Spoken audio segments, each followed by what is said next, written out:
안녕하십니까, 이진우입니다. 수많은 발명품 중에 인류의 이동과 유통의 혁명을 일으킨 걸 하나를 꼽으라면 바로 이게 아닌가 싶은데요. 바로 고무 타이어입니다. 고무 타이어가 등장하면서 자동차가 속도를 더 낼 수 있게 됐고, 그래서 물류 산업의 발전이 가능해졌다는 건데, 오늘 공부왕 이종훈 시간에는 글로벌 타이어 산업의 역사와 현황에 대해서 공부를 좀 해보겠습니다. 며칠 전에 애플이 신형 스마트폰 아이폰 14를 공개했는데요. 아이폰이 잘 팔리면 국내 기업들은 또 웃는 일도 생겨서 스마트폰 전쟁을 바라보는 시선도 참 복잡합니다.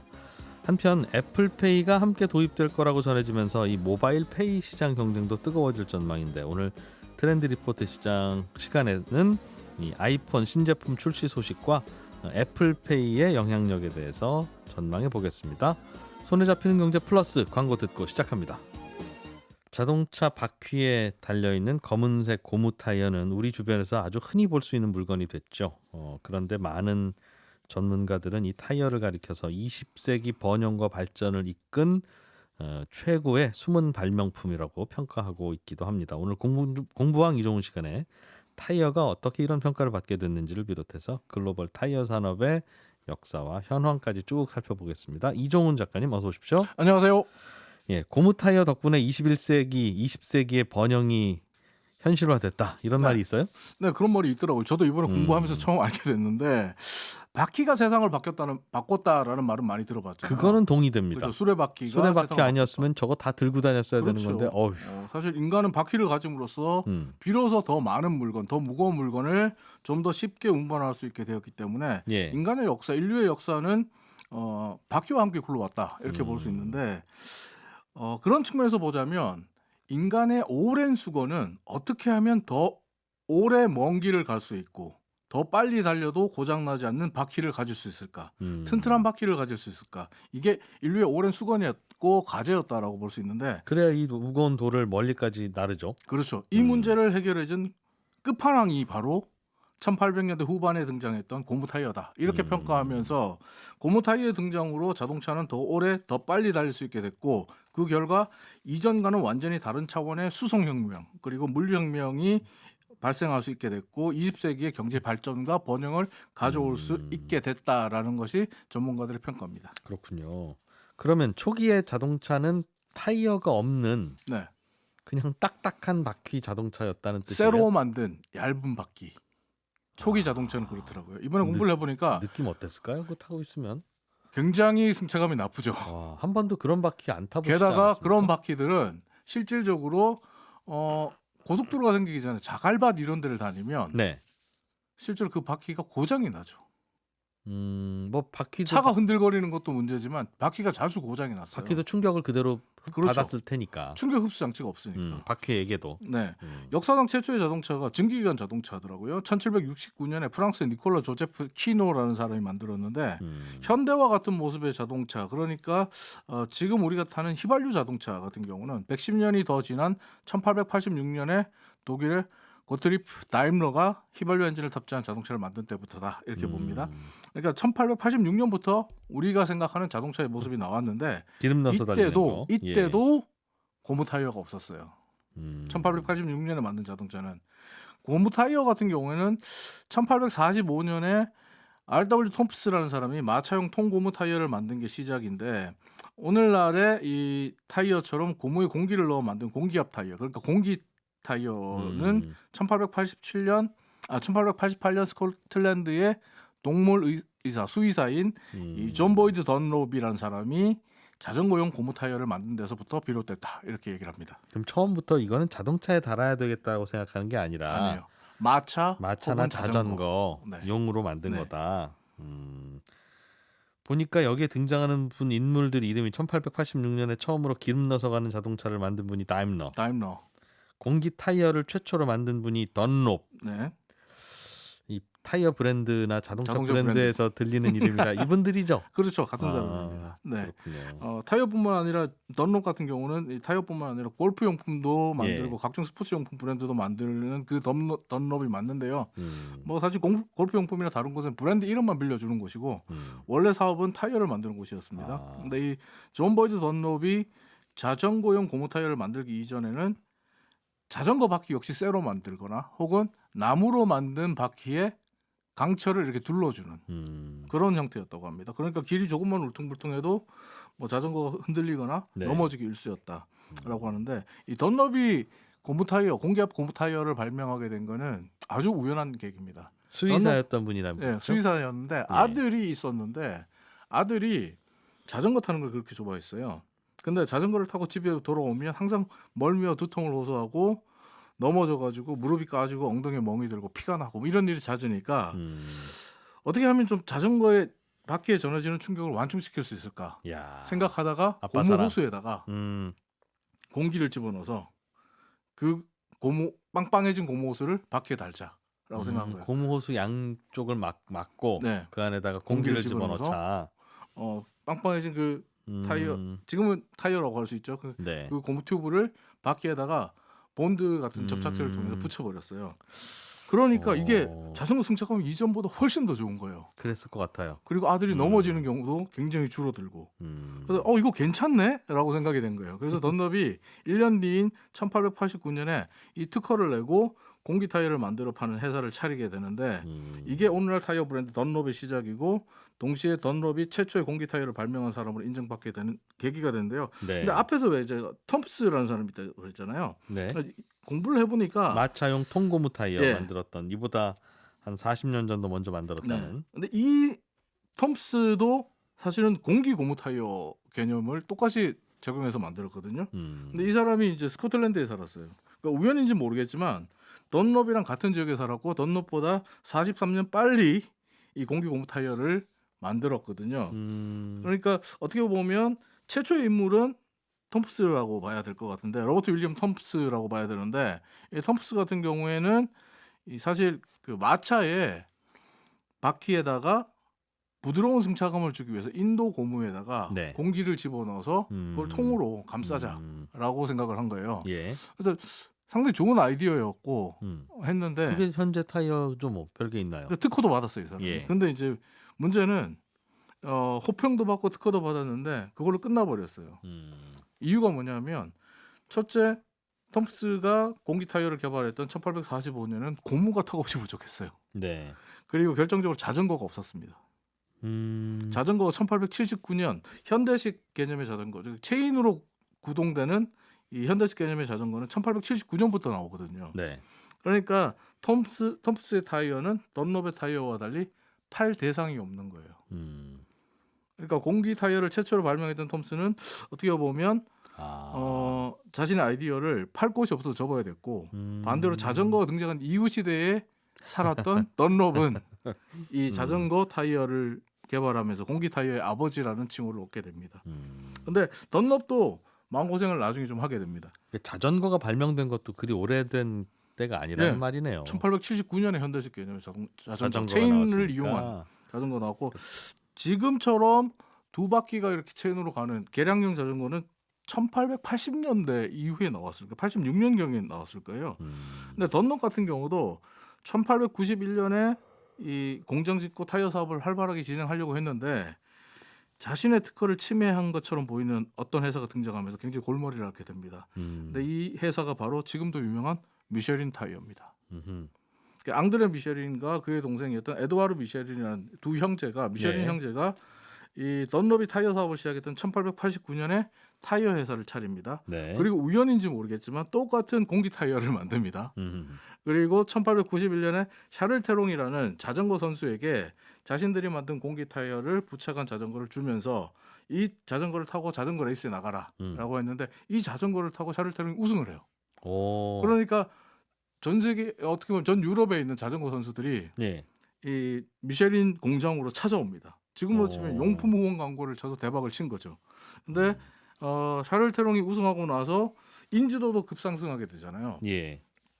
그런데 뭐 미쉐린 타이어가 이렇게 유명해지니까 던럽을 비롯한 수많은 사람들이 야, 그거 던럽 제품 뺏긴 거 아니야? 던럽 타이어랑 똑같잖아. 네. 라고 했을 때 미쉐린이 이렇게 말을 합니다. 던럽은 접착제로 이렇게 고무 타이어를 바퀴에 고정시켰지만 네. 우리는 착탈식 뗐다 붙였다가 가능합니다. 네. 라고 했는데 그걸로 안 통한 거예요. 야 그래도 똑같은 거 아니야? 라고 하니까 거지. 이 미쉐린 타이어 같은 경우에 어떻게 하면 던롭의 특허를 피해가지? 이걸 고심하게 되는데 던롭의 특허를 살펴보다가 보니까 네. 던롭의 특허가 나오기 몇 년 전인 1886년에 세상에 나왔던 다임러의 휘발유 자동차에는 던롭의 특허가 적용되지 않는다라는 걸 발견합니다. 아, 자전거용 타이어로 특허를 거의 냈구나. 자전거와 가벼운 차량에는 들어갈 수 있는데 휘발유 자동차처럼 크고 무거운 자동차에는 특허가 없더라라는 걸 발견하고 예. 그럼 우린 자동차용 타이어를 만들자라고 결심하고 수많은 시행착오 끝에 마침내 미쉐린이 자동차용 타이어를 만들게 됩니다. 이게 자동차 그래서. 타이어의 시작입니다. 이후에 이제 미쉐린 같은 경우에 자동차 타이어의 대명사처럼 여겨지게 됐고 미슐랭 가이드북을 내놓으면서 자동차와 자동차 타이어 산업과 문화를 선도하는 선두주자가 됩니다. 미슐랭 가이드북은 맛집 소개해주는 거 아닙니까? 네, 맞습니다. 그게 미쉐린하고 관계가 있어요? 영어로 미쉐린, 불어로 프랑스어로 미슐랭이거든요. 아, 그래요? 앙드레 미쉐린은 영어식 발음이고 음. 앙드레 미슐랭이 이제 그러다 보니까 미슐랭 가이드북이라는 이름이 붙어 있는 이거 같은 경우에서 타이어 회사가 발행하는 책이다. 음식점. 돼요. 그러니까 이 타이어 달고 음식점 놀러 다녀라 맛집 탐방. 정확합니다. 실제로 미쉐린 타이어가 미슐랭 가이드북을 처음 만든 게 1904년이에요. 1904년인데 처음 발매했을 때는 네. 주유소 위치 그리고 숙박시설 위치, 식당 위치, 주변의 관광지를 소개하는 책자였어요. 그런데 식당에 대해서 호평이 쏟아집니다. 그러니까 미슐랭이 그 별점을 준 식당들이 되게 맛있더라 라는 호평이 쏟아지니까 식당에 별점 주는 쪽으로 많이 힘을 주기 시작하죠. 네. 근데 자일스 룰이라는 사람이 쓴 그 미쉐린 타이어는 왜 레스토랑에 별점을 매겼을까라는 책을 보게 되면 타이어 회사인 미쉐린이 맛집을 찾아 소개하는 책자를 만든 이유는 굉장히 단순합니다. 아까 말씀하신 대로 네가 사는 곳에서 멀리 떨어진 곳에 네가 모르는 맛집들이 많다. 내가 그 맛집들을 알려줄 테니 너는 자동차를 몰고 한번 가봐라. 거기를 한번 가봐라. 이 뜻에서 만든 겁니다. 이 취지입니다. 그러니까 자동차를 몰고 멀리 떨어진 맛집을 방문하게 되면 나의 차의 타이어는 닳습니다. 더 빨리 더 많이 소모됩니다. 그건 곧 미슐랭 타이어의 수익으로 돌아갑니다. 그래서 멀리 있는 맛집을 자동차 타고 나갈 만한 이유와 명분을 만들어주자. 그렇죠. 유럽 같은 경우에 그 프랑스를 넘어서 독일이나 오스트리아에 맛집들을 소개하고 이 맛집은 최고입니다. 꼭 가봐요. 죽기 전에 꼭 가봐야 됩니다. 라고 하는 프랑스 사람들이 오스트리아까지 차를 몰고 갈 수도 있죠. 뭐 어쨌든 자일스 루리 같은 경우에는 이것이 가장 큰 이유, 미슐랭 타이어가 미슐랭 가이드북을 만들어낸 가장 큰 이유다. 이렇게 이야기를 하고 있습니다. 근데 미쉐린 타이어, 미슐랭은 여기에 대해서 좀 부정합니다. 우리는 자동차 문화를 바꾸고 싶어서 의미 있는 일을 하고 싶어서 미슐랭 책자를 만든 것이다 라고 이야기를 하죠. 근데 흥미로운 건 사실 미슐랭 가이드북을 1904년에 만들었는데 이때 만들 당시에는 이 미슐랭 형제가 20세기에 위대한 유산을 남기고 싶다. 네. 20세기까지만 이 일이 진행될 것 같다라고 했는데 21세기는 지금도 미슐랭 가이드북은 나옵니다. 20세기까지만 이 맛집 소개서를 만들겠다고. 이게 타이어 시장을 여기서 미쉐린이 대부분 장악했나 봐요. 맛집을 갈 때 꼭 미쉐린 타이어를 장착한 자동차를 타고 가라는 보장이 없는데. 네. 그렇잖아요? 아니 근데 이게 미쉐린 같은 경우에서는 더 많은 사람들이 타이어를 쓰는 게 맞다라고 생각을 했던 거예요. 사실 1946년에 미쉐린이 새로운 타이어를 개발해서 시장에 내놓으려고 할 때 타이어 업계에서 굉장히 반대를 많이 합니다. 그 미쉐린이 개발했던 새로운 타이어 같은 경우에 더 튼튼하고 더 오래 쓸 수 있는 타이어였거든요. 근데 이런 거를 팔게 되면 회전이 나빠진다라고 업계와 딜러들이 굉장히 반대를 빨리 하게 달아야지 됩니다. 타이어라는 게. 근데 미쉐린이 이 타이어를 내놓고 나니까 정말 많은 사람들이 과거의 타이어를 다 버려버리고 이 새로운 오래 쓸 수 있는 타이어를 달게 되고 타이어 시장은 더 활성화됐거든요. 그런 측면에서 미쉐린은 타이어 산업 자체를 선도했던 주자라고 볼 수 있고 지금 현재 이제 영국의 타이어 전문지인 타이어 프레스라는 잡지가 매년 발표하고 있는 글로벌 리딩 타이어 기업 순위표를 보면 2021년과 2020년 현재 미쉐린이 글로벌 판매량 1위를 차지하고 있습니다. 그 뒤를 일본의 타이어 기업인 브리지스톤이 2위를 차지하고 있고 미국의 구디어가 3위를 기록하고 있어요. 타이어 시장에서는 미쉐린이 1위. 미쉐린 근데 참고로 네. 2020년 이전에 그러니까 2010년부터 2019년까지는 전 세계 1위는 항상 일본의 브리지스톤이었어요. 미쉐린은 항상 만년 2등. 오. 근소한 차긴 했지만 만년 2등이었어요. 그런데 예. 2020년부터 바뀌기 시작했거든요. 아직까지 정확한 그 매출 통계라든지 이런 분석들이 잘 이루어지지 않고 있는데 혹자는 이 부분에 대해서 팬데믹이 영향을 미친 게 아닌가 하는 분석도 합니다. 그 무슨 말이냐면 코로나가 왜요? 브리지스톤도 글로벌 기업이고 미쉐린도 역시 글로벌 기업인데 이 근소한 차를 만든 것이 아시아 시장 점유율이 좀 더 높은 비중이 좀 더 높은 매출 비중이 좀 더 높은 브리지스톤이 유럽과 북미 시장의 점유율이 높은 미쉐린에게 근소하게 뒤진 게 아닌가. 유럽은 그러니까 지금 현재의 미쉐린의 우위는 좀 팬데믹이 종식되면 다시 브리지스톤에게 역전될 수 있지 않을까. 뭐 이런 분석도 나오는데 어쨌든 만년 2위 미쉐린이 지금은 현재 1위로 올라섰고 또 브리지스톤이 절치부심해서 따라잡겠다라고 선언하고 있는 만큼 네. 타이어 시장에서의 판매 1위를 놓고 미쉐린과 브리지스톤이 벌이는 각축 그리고 치열한 전쟁도 볼만합니다. 그렇군요. 제가 보기에는 타이어가 다 거기서 거기지 그 무슨 차이가 있다고 저걸 고르고 있나 싶은 생각은 드는데 그건 모르는 얘기겠죠? 아니요, 정말 모르는 얘기예요. 지금은 타이어 소재가 이제 과거처럼 고무만 쓰는 게 아니에요. 예. 뭐 카본이라든지 여러 가지 소재를 쓰고 있고 심지어 친환경 타이어들 개발에도 상당히 기업들이 몰두하고 있고 전기차 전용 그리고 또 이제는 공기가 없는 공기가 들어가지 않는 타이어를 만들겠다. 그리고 시제품도 나와 있는 상태. 펑크도 안 나겠군요. 예, 공기가 안 들어가 있으면. 그렇죠. 펑크를 막는. 그러다 보니까 지금 타이어 시장의 R&D 연구 개발은 비용은 점점점 커지고 있다. 네. 그리고 우리 국내 기업들도 R&D에 굉장히 많은 투자를 하고 있다. 이렇게 보시면 됩니다. 생긴 거는 멀리서 보면 무슨 타이어인지 구별도 안 갈 만큼 다 똑같아서 네. 뭐 거기서 거기지 그걸 뭘 골라요라고 말씀을 드렸습니다만 실제로 타이어가 자동차 승차감에 미치는 영향은 절대적이라고 절대적이죠. 하더군요. 타이어를 한번 쭉 바꾸면 그냥 다른 차 타는 것 같은 느낌일 거라고. 그러다 보니까 이제 포뮬러 1을 후원하는 이탈리아 기업인 피렐리 같은 경우에 자신들의 타이어는 명품이다. 뭐 이런 것을 강조하면서 좀 더 다른 마켓, 다른 시장을 타겟으로 해서 마케팅을 펼쳐가기도 하죠. 예. 우리나라 타이어 회사들도 좀 있는데 우리나라 타이어 회사들은 글로벌 순위로 보면 한참 뒤에요? 아니요, 그렇지는 않아요. 글로벌 리딩 타이어 기업 순위를 기준으로 보면 예. 타이어 프레스가 발표하고 있는 이 기업 순위를 기준으로 보면 대한민국의 한국 타이어가 6위 혹은 7위를 오가고 있습니다. 그래서 10위권 내를 항상 굳건하게 지켜주고 있고요. 또 한국 타이어가 6위 자리를 놓고 경쟁하는 업체가 앞서 말씀드렸던 이탈리아의 피렐리.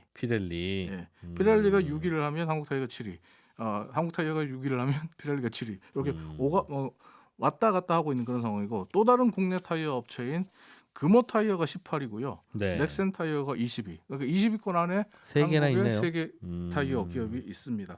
국내 타이어 업체들 같은 경우에 지난 2000년대 초부터 북미와 유럽 시장에서의 매출 비중을 높이기 위해서 이 시장들을 공략하기 위해 굉장히 노력을 많이 하고 있는데 타이어 회사들은 많이 팔려면 네. 어떻게 해야 됩니까? 그거를 주로 많이 하는 게 예. 포뮬러 1 같은 모터스포츠를 후원하거나 아니면 메이저리그나 NBA, 유럽 축구, EPL이라든지 세리에이라든지 웨파 네. 이런 축구에 대해서 스포츠에 대한 마케팅을 많이 강화하더라고요.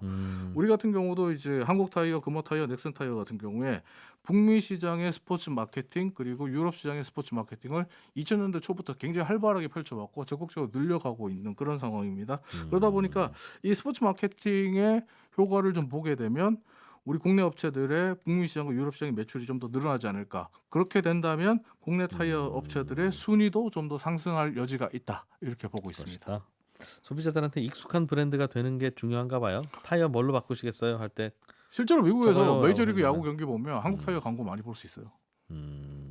한국 타이어. 한국 타이어.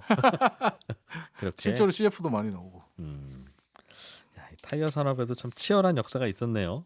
누가 먼저 만들었냐를 가지고도 싸우기도 하고 자전거용으로 처음에 만들었는데 자동차에다 붙이는 건 특허가 아니라서 그냥 우리가 갖다 붙였다. 네, 맞습니다. 그게 미쉐린의 역사였다고. 그러니까 어떻게 보면 눈치 싸움이었다고 볼 수도 있죠. 예, 타이어의 역사 재밌는 이야기 잘 들었습니다. 이종훈 작가였습니다. 고맙습니다. 감사합니다.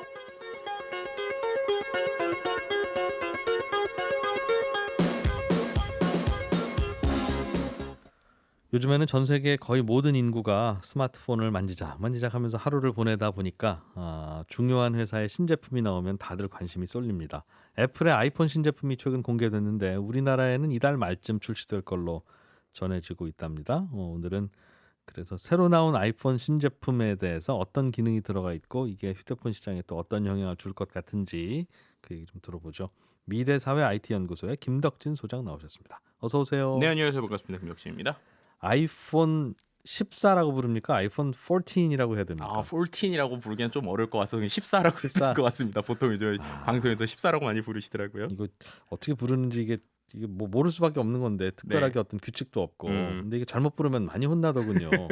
3D라고 했다가 그 3D라고 했다가 그렇죠. 아이폰 14인 걸로. 네. 아이폰 14는 어떤 면이 좀 달라졌어요? 좀 이렇게 정리하고 싶은데요. 기본하고 플러스 모델은 전작하고 그렇게까지 차이가 많이 없다. 그런데 프로맥스 그러니까 비싼 거에는 야심찬 기능들이 거의 뭐 다 몰려 들어가 있다. 뭐 이렇게 설명을 드릴 수 있을 것 같아요. 아이폰 14가 종류가 14 중에도 여러 개 있나 봐요 종류가. 네, 총 4종류가 나왔는데 이제 일반 6.1인치하고 조금 더 큰 플러스 6.7인치가 나왔고요. 예. 그다음에 프로 그리고 프로 맥스 이렇게 이제 두 가지가 있습니다. 프로 맥스가 제일 비싼 거예요? 네, 제일 비싸고 제일 크고 제일 무겁죠. 근데 이제 뭐가 일단은 프로와 이제 일반이 제일 큰 차이가 일단은 그 프로세서 그러니까 우리가 말하는 CPU가 두뇌 자체가 최신 프로세서인 A16 바이오닉 칩이 탑재된 게 프로와 프로 맥스고요. 일반과 그러니까 플러스는 기존 그러니까 그 전에 A15 모델 그러니까 아이폰 13 때 있었던 그게 이제 그대로 들어가 있는 거예요. 네. 그러니까 이제 이거를 보고 또 이제 아이폰 14의 어떤 전략을 봤을 때 원래 보통 스마트폰을 우리가 2년 주기로 많이 바꿨었잖아요. 예. 그렇게 치면은 한 종 건너서 그러니까 애플이 보통 1년에 한 번씩 나오니까 내가 만약에 아이폰 13을 쓰고 있다. 그럼 14보다는 15 혹은 뭐 그 다음 버전 이렇게 보통 많이 바꾸시는데 네. 이번 14 프로를 보면 약간 13 쓰던 사람도 이번에 한번 바꿔봐라. 약간 그런 식의 메시지를 주는 것 같은 느낌이 강할 정도로 비싼 모델은 상당히 많은 기능들을 추가했고요. 네. 저렴한 모델은 13을 쓰시는 분들이라면 굳이 바꿀 메리트는 없지만 뭔가 애플이라는 걸 처음 써볼 사람들은 엔트리적으로 쓸 수 있는 이렇게 조금 두 개가 완전히 갈려진 상황이라고 좀 볼 수 있을 것 같아요. 그러니까 아이폰 14의 저렴이 모델은 네. 13 쓰던 분이 굳이 갈아타실 건 아니고 네네. 그냥 신제품 쓰실 분들은 14 쓰셔도 될 만큼 네. 가격에서 맞춰놨고 네네. 14의 좀 비싼 제품은 각종 기능들을 많이 이른바 때려 넣었다. 그렇죠. 그리고 여기서 또 이번에 아주 재밌는 게 그 방식 자체가 삼성이 가지고 있는 방식과 전혀 반대의 어떤 UX가 나와서 사람들을 상당히 흥미롭게 하고 있어요. 이게 뭐냐면 다이내믹 아일랜드라고 하는 새로운 기능이 들어간 디자인이 이 프로와 프로 맥스에 있습니다. 다이나믹 아일랜드. 네, 근데 이게 뭐냐면 혹시 노치라고 들어보셨어요? 노치? 뭐예요? 이게 보통 그러니까 아이폰 하면 떠오르는 것 중에 하나가 아이폰 위에 이렇게 화면 자체가 이렇게 조금 M자처럼 이렇게 파여져 있는 거 있잖아요. 거기 네모나게 그 카메라 들어가기 때문에. 그렇죠. 그게 카메라와 그리고 이제 어떻게 보면 페이스 아이디, 그러니까 안면 인식을 할 수 있는 공간이 있다 보니까 거기가 이렇게 파져 있단 말이에요. 근데 네. 그러다 보니까 혹자들은 이걸 이제 M자 탈모다 뭐 이렇게 놀리기까지 했었는데 네. 이게 이제 노치 디자인이 지금까지 애플이 가지고 있는 상징 같은 거였어요. 아이폰에 최근에. 근데 이제 이게 너무 넓으니까 화면이 계속 요즘에 꽉 차게 나오잖아요. 네. 뭐 갤럭시도 그렇고 그러니까 몰입을 방해하는 거예요. 그러다 보니까 최근에 그 스마트폰들이 그 구멍을 어떻게든 줄이거나 없애려고 하고 있습니다. 네. 그래서 이제 최근에 나왔었던 갤럭시 이제 Z 폴드 같은 경우에는 UDC라고 그래서 아예 그 카메라를 디스플레이 밑에다가 넣는 기능을 했어요. 그래서 그 우리가 어두운 영상을 보거나 그럴 때는 분명히 카메라가 있는데 네. 카메라의 비투가율을 좀 조금 바꿔가지고 마치 없는 것처럼 그래서 꽉 차는 모양처럼 나오게 한 거예요. 그 카메라 구멍이 자꾸 신경 쓰이지 않게 그렇죠, 화면 그렇죠. 바라볼 때. 네네. 그렇게 해서 이제 가리는 쪽으로 했는데 네. 이번에 애플은 가리는 쪽이 아니라 그 모양을 가지고 어떠한 새로운 멀티태스킹을 할 수 있는 디스플레이를 약간 나눠 놓는 방식을 좀 시도했다.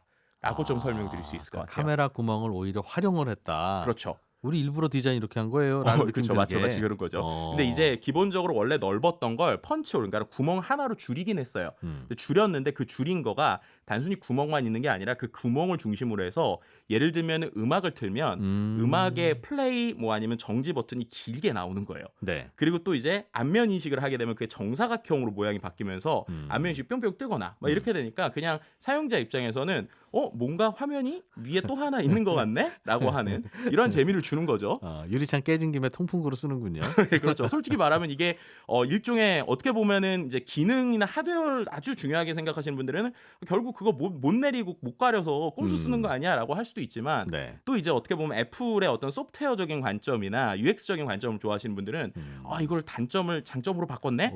라고 하는 것들이죠. 그러니까 결국에는 우리가 스마트폰을 왜 바꿀까라고 생각하면 이제 궁금하거나 아니면은 뭔가 새로운 폼팩터, 예를 들면은 바형을 쓰다가 플립을 많이 이제 접히는 거, 접히는 걸 또 많이 사셨었잖아요. 그래서 궁금하니까 아니라는 건데 그런 면에서 볼 때 이번 아이폰 14 같은 경우에는 뭔가 새로운 그러한 UX가 있으니까 이거는 쓰면은 확실히 새 폰 산 것 같네라고 티가 나잖아요. 네. 이제 그런 부분들도 있다 보니까 일단은 이번 그 프로 모델 같은 경우에는 좀 여러 가지로 판매량 같은 경우 좀 많이 나올 것으로 좀 예측이 되고 있는 상황입니다. 그렇군요. 그게 다예요?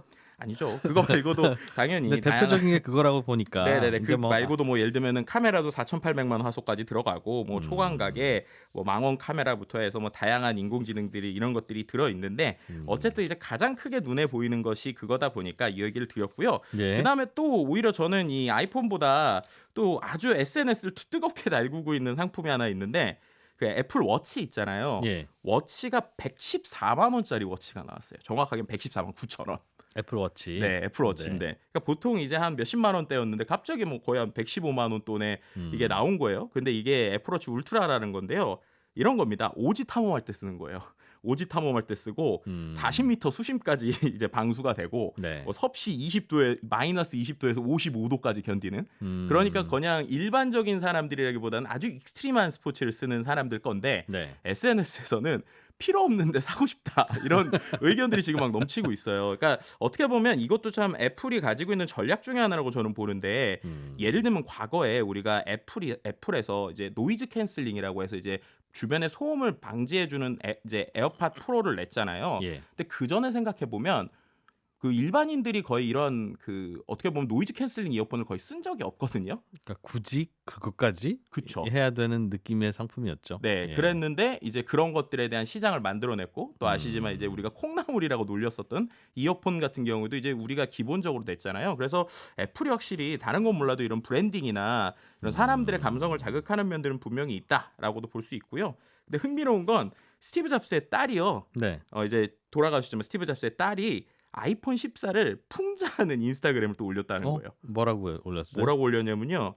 이제 사진을 올렸는데 어떤 사진을 올렸냐면 똑같은 디자인의 셔츠, 그러니까 제가 지금 입고 있는 거랑 똑같은 셔츠를 어떤 남자분이 들고 있는데 네. 이러고 있으면서 애플 아이폰 13에서 14로 바꿉니다라고 한 거예요. 그러니까 바뀐 게 없다는 거죠. 바뀐 게 없다라고 하면서 이러한 이제 비꼬는 거를 오히려 이제 스티브 잡스의 딸이 이렇게 올리게 돼서 또 이슈가 되기도 했습니다. 이제는 뭐 혁신이 없다 뭐 이런 논란은 없나 봐요. 사실은 휴대폰이 이제 바뀌어봐야 얼마나 더 바뀌겠습니까? 거기에 대해서 유저들이 대개는 이제 받아들이는 분위기인가 봐요. 네, 그래서, 아무래도 그렇죠. 그런데 이제 이번 같은 경우는 특히나 이제 국내에서는 약간의 그래도 진입 장벽이 있어요. 왜냐면은 환율 때문에 예. 아이폰 가격이 너무 올랐어요. 얼마요? 참 가격이. 네, 그러니까 원래 이게 미국 관점에서 보면 되게 놀라운 지금 일들인 게 미국에서는 지금 가격을 동결했어요. 13에 네, 13하고 똑같이. 예. 그래서 원래는 한 $100 정도 인상될 거다라고 얘기를 많이 했었는데 미국 출고가는 전작과 똑같이 799, 899, 999, 1099로 이제 동결이 됐거든요. 예. 근데 이제 환율이 적용되다 보니까 우리나라에서는 거의 20만 원에서 30만 원 정도 올랐습니다. 그래서 13에 비해서. 네, 예를 들면은 이제 전작에 비해서 비교를 하면 아이폰 14 같은 경우에 기본적으로 125만 원에서 시작하고 제일 비싼 모델인 아이폰 프로 맥스는 시작이 175만 원이고 제일 비싼 건 250만 원이에요. 네, 그러니까 한 30만 원, 33만 원 정도까지 올랐습니다. 그러다 보니까 이제 이 돈을 주고 사야 될까라는 것들에 대해서 약간의 지금 진입 장벽이 좀 있고요. 또 이제 환율이 올랐으면 일괄적으로 좀 적용하면 좋은데 좀 잘 팔릴 것 같은 모델에 예를 들면은 뭐 저렴한 모델은 16만 원 올렸는데 잘 팔릴 것 같은 모델은 24만 원에서 최대 33만 원까지 올렸거든요. 그러니까 단순히 환율이 일괄 적용된 게 아니라 요게 또 이른바 한국이니까 좀 더 비싸게 하는 거 아니냐라고 하는 논란들이 좀 있어가지고 SNS에서 일부에서는 이번에 애플 행사 이름이 far out, 그러니까는 저 너머로라는 뜻이거든요. 예. 근데 이게 가격이 저 너머로 간 거 아니냐, 뭐 이런 식의 이제 우스갯소리까지 나오고 있는 상황입니다. 근데 그럼에도 불구하고 말씀하신 것처럼 애플에 대한 충성도는 좀 강한 것 같아요. 그리고 그런 그 이제 말씀하신 것처럼 안드로이드 쓰시는 분들은 안드로이드 쓰고 아이폰 쓰시는 분들은 어쩔 수 없이 뭐 내가 계속 아이폰을 쓰니까 이런 것들인데 팀 쿡이 좀 이런 것들에 대한 자신감이 상당히 높은 것 같습니다. 뭘 내도 사실 것이다. 네, 그거가 이제 가장 최근에 있었던 게 그 혹시 이제 아이폰이랑 갤럭시 뭐 예를 들면 스마트폰 다 쓰신 분들 알겠지만 아이폰끼리 문자를 주고받을 때는 문자 메시지 창이 파란색으로 떠요. 그렇습니다. 그게 아이메시지라고 하는 애플끼리 주고받는 방식이거든요. 네. 근데 애플끼리 주고받는 거는 애플끼리만 쓸 수 있는 이모티콘이나 예. 여러 가지 뭐 동영상 이런 게 고화질로 넘어가요. 근데 이게 그 안드로이드에서는 그게 적용이 안 됩니다. 근데 네. 이게 왜 그러냐면 정확하게 표현하면 애플이 표준을 지키지 않은 거예요. 그러니까 안드로이드는 지금 전 세계적으로 나와 있는 메시지 새로 나온 표준이 있거든요. 네. 그 표준을 지키고 있는데 애플이 표준을 안 지키고 있어요. 그래가지고 최근에 한 이제 컨퍼런스에서 미국에서 이제 어떤 개발자가 엄마가 안드로이드를 쓰는데 네. 엄마한테 내가 아이폰에 있는 제대로 동영상 같은 게 고화질로 안 간다. 그러면서 이거 이제 표준할 생각 없냐라고 했더니 팀 쿡이 뭐라고 했는지 아세요? 뭐라고 했어요? 엄마에게 아이폰을 사주세요. 실제입니다. 네, 그럴 정도로 이제 어떻게 보면 본인들의 락인된 것들이 엄청 강하다라는 거고요. 또 이번에도 USB-C 타입 충전기 나올 거라고 생각을 했는데 네. 기존에 있었던 아이폰 썬더볼트 이제 기존에 이제 라이트닝 충전기 예. 이게 그대로 됐었던. 그러니까 어떻게 보면 본인들이 가지고 있는 어떠한 힘이 있다 보니까 어떻게 하든 그들은 살 고집 거야. 세네요, 그건. 네, 약간 그런 모습들이 있는 것 같아요. 그러나 또 그게 애플 좋아하시는 분들은 그런 고집을 또 매력으로 느끼는 그렇죠. 굴복하는 맛. 유저들이 굴복하는 맛. 네네. 삼성은 신경이 많이 좀 쓰이겠습니다. 아, 그렇죠. 아무래도 이제 삼성 같은 경우 말씀드린 대로 결국 하드웨어로 승부를 보는데 우리가 알고 있는 이번에 갤럭시 Z 플립, Z 폴드가 예약 판매가 그 전보다 많이 되긴 했어요. 예를 들면 7일 동안 97만 대 정도 팔렸습니다. 네. 100만 대 조금 안 되는 거죠. 근데 그럼에도 불구하고 이제 전체 시장, 특히나 프리미엄 시장에서 작년 2021년 기준으로 $400 이상의 스마트폰 시장 점유율만 이제 전 세계적으로 따로 봤거든요. 그랬더니 삼성이 17%, 네. 애플이 60%예요. 그러니까는 프리미엄 폰, 그러니까 아주 비싼 라인에서는 애플이 거의 차지하고 있다는 건데, 왜냐하면 생각해 보면 애플은 싼 게 없잖아요. 네. 그러다 보니까는 이제 기계 자체는 이제 삼성이 많이 팔 때도 있지만 결국 프리미엄 시장에서의 이슈가 있고, 그리고 지금 삼성은 이 접는 폰에 지금 사활을 걸고 있는데 네. 미국은 여전히 아이폰 중심이다 보니까 이 접는 폰에 대한 게 아직 익숙하지가 않아요. 그래서 결국 미국 시장 그리고 유럽 시장이 과연 이 접는 폰을 얼마나 받아줄 수 있을 것이냐, 이런 것들도 이제 삼성 입장에서 상당히 고민되는 이런 것들이라고 볼 수 있습니다. 삼성은 이번에 그래서 애플 신제품 나왔다고 하면서 그 접히냐? 접히지도 않는 것들이라고 올렸고, 그렇죠. 반대쪽에서는 아니 그걸 왜 접어야 되는데 또 그런 그러니까요. 반발이 있었다고. 네. 접히는 거에 대해서는 어떻게 생각하십니까? 저는 개인적으로 접히는 거 되게 재미있다고 생각해요. 실제로 우리나라에서 그 작년하고 올해 스마트폰 변동 중에 아주 재미있는 통계 중에 하나가 갤럭시의 30대 여성 사용량이요. 작년에는 아이폰이 더 높았거든요. 30대 여성은 아이폰 사용자가 많았는데. 네, 근데 올해를 봤더니 올해는 30대 여성이 국내에서는 갤럭시가 더 높아졌습니다. 아, 접히는 맛에. 네, 맞습니다. 근데 이제 중요한 건 이게 한 번 쓰면 재밌는데 네. 계속 똑같은 접히는 건 또 재미가 없잖아요. 그렇기 때문에 3에서 이게 전 지금 3를 쓰고 있는데 저한테 4로 바꾸라고 그러면 저는 별로 아직은 마음이 없거든요. 그러니까 결국에는 폼팩터라고 하는 게 한 번에 재미를 주지만 그 재미가 계속적으로 이어질 것인가? 라고 할 땐 또 이제 고민이 되는 부분이 있다라는 거죠. 그럼 또 어떻게 접혀드려야 됩니까? 그러니까 접히는 거 말고도 좀 재밌는 게 있었으면 좋겠는데. 이불처럼 갤 수 있게 해드릴까요? 실제로 그래서 그런 분들에 대한 이야기들 좀 나오고 있지만 어쨌든 좀 그런 게 좀 삼성 입장에서는 고민이 될 것 같습니다. 그렇군요. 자꾸 이게 아이폰 사용자는 늘어나고 해서 초조하긴 할 거예요. 네. 우리나라 부품 회사들 중에는 아이폰에 납품하는 회사들이 많아서 네. 뭐 그런 회사들은 기대를 좀 갖고 있는 것 같긴 하던데. 특히 이제 아시겠지만 LG가 스마트폰 사업 접고 나서 그리고 나서 오히려 삼성이 많이 팔릴수록 환호성을 지르고 있죠. 뭐 제일 대표적으로 LG 이노텍 같은 경우가 아이폰 후면 카메라의 70% 이상 담당하고 있는데 이번에 화소수가 높아졌거든요. 그래서 네. 단가가 더 높아졌어요. 그리고 지금 이미 초도 물량이 9,500만 대 정도 이제 판매가 되기 지금 해놨기 때문에 이제 많이 나고요. 삼성 입장에서는 삼성전자는 긴장해도 삼성 디스플레이는 좀 신났어요. 왜냐하면 말씀드린 대로 이번에 두 가지 모델이 나뉘는데 저가형 모델에서는 LG 디스플레이가 들어가고요. 네. 고가형 모델에서는 삼성의 디스플레이가 들어갑니다. 아이폰의 모델 중에서. 네, 그렇죠. 네. 그러니까 삼성의 모델이 이번에 고가형 좀 많이 팔릴 걸로 보이기 때문에 삼성 디스플레이 입장에서는 좀 신나는 이런 상황이라고 보시면 될 것 같고요. 그 외에 뭐 반도체적으로도 전기를 일정하게 공급하는 댐이라고 할 수 있는 뭐 적층 세라믹 콘덴서도 삼성 전기가 이제 하고 있고 그 외에 뭐 이제 5G 모뎀 칩 같은 경우에 퀄컴 제품이긴 한데 삼성 파운드리에서 나오는 거예요. 그래서 이런 것들 좀 보더라도 기본적으로 삼성 LG가 또 웃을 수 있는 부분도 있고 뭐 국내 강소 기업들도 이런 디스플레이의 소자나 아니면은 뭐 3000cc 모듈 이런 것들도 국내에 있는 기업들이 좀 만들고 있습니다. 하기야 애플 다 아이폰 대만 회사가 만들긴 만드니까요. 그렇죠. 폭스콘. 네. 우리가 만들었어요. 네. 애플페이라고 네. 그 휴대폰 들고 다니면서 결제도 할 수 있는 그게 우리나라에서는 아직 잘 안 되는데 네. 우리나라는 뭐 삼성페이가 주로 기존 카드 결제 단말기를 이용할 수 있어서 그렇죠. 많이 확대되고 있는 것 같은데 애플페이가 우리나라에 들어와서 상용화된다는 이야기도 들립니다. 네, 이게 이제 말씀하신 대로 포인트는 단말기예요. 그러니까 지금 있는 단말기는 마그네틱 결제 단말기라서 삼성페이는 되는데 애플페이를 하려면 NFC가 되는 단말기를 해야 되거든요. 가게 식당에 있는 단말기가. 그렇죠. 예. 그런데 이제 식당에 계시는 분들이 단말기를 굳이 바꿀 이유가 없잖아요. 돈 드니까요. 그렇죠. 그리고 애플 입장에서도 굳이 애플이 바꿔줄 이유가 없잖아요.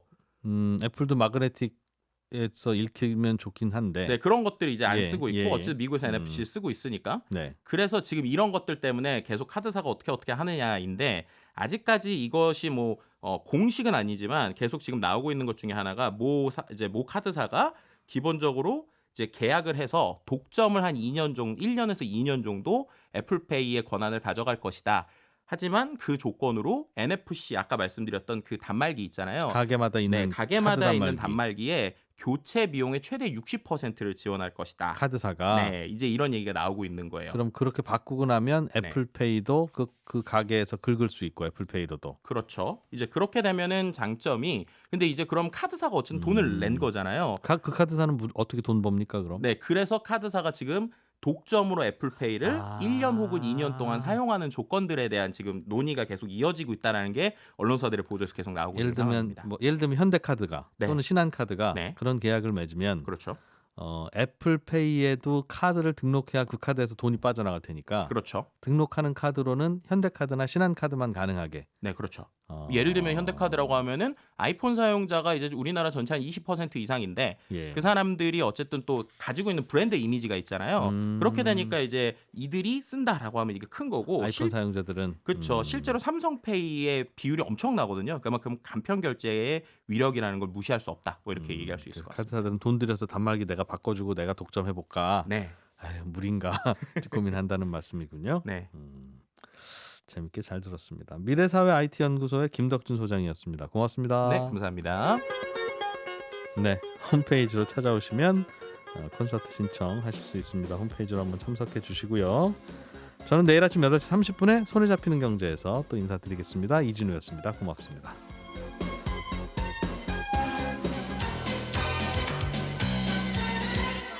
더 깊고 더 재미있는 경제 이야기 이진우의 손에 잡히는 경제 플러스